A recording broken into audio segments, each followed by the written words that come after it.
There's two other sort of news topics that I don't know if I can be bothered commenting on, which is just the OpenAI gossip, right? Ilya and the alignment team out as one, and Scarlett Johansson as the other. Is anything we want to say about that? We can just have a quick hot takes. I don't have a hot take. I don't care who's in the helm as long as they deliver the value that I want. I've seen so many Game of Thrones happening in these type of Yeah. companies. It's a good signal that even the biggest, best companies fuck up. I think that's good experience to founders because founders in early stage think that everything is broken in their startup and everything is shiny and nice in other startups. And these are examples of like everybody fucks up and everybody has Game of Thrones in their company. And so that's my hot take. Yeah, so that's on Ilya and so on. And then Scarlett Johansson, okay, this is mostly a funny story, right? Just for those who missed this little storm in a teacup. Basically, Scarlett Johansson issued a statement yesterday against OpenAI because she felt and had some evidence she Oh, believed that yeah. the voice that was used in the demo,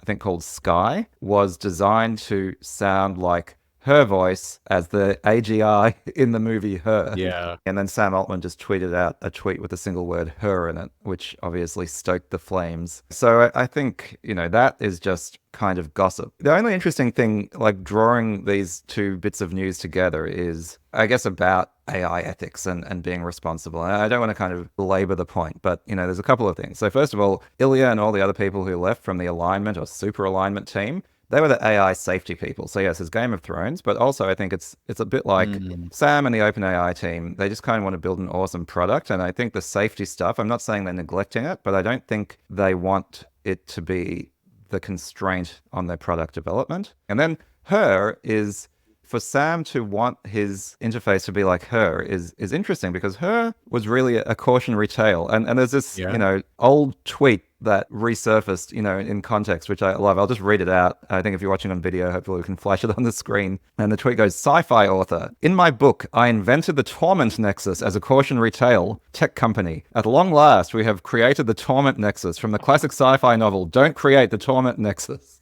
Which Oh is my funny. And God. I think, in a sense, like if Her is a cautionary tale and Sam Altman is treating it as like a roadmap, it does sort of speak to, okay, how are we going to make sure that we don't just sort of all end up staying at home by ourselves with our AI girlfriends and boyfriends and living in some weird combination of Her and Wally. And also, like, what is IP and what is like original Yeah. creation and what is your voice? And do people Yep. have access to our voice? Because I'm sure that in a couple of years, even this conversation could be used to train AI to sound exactly like you and exactly like me. Even probably the technology exists today. Do they have right on our voice now, or do we have right on our voice? So I think there's a lot of Yeah. like complexity that we're gonna face with IP and creativity rights. And, I think what's interesting is I think this kind of illustrates or showcases a bit the dog in Sam Altman.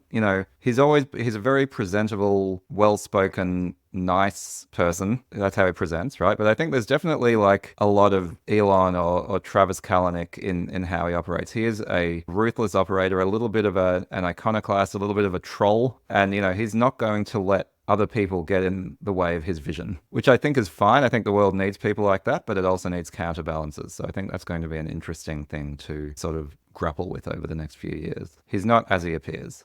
I agree.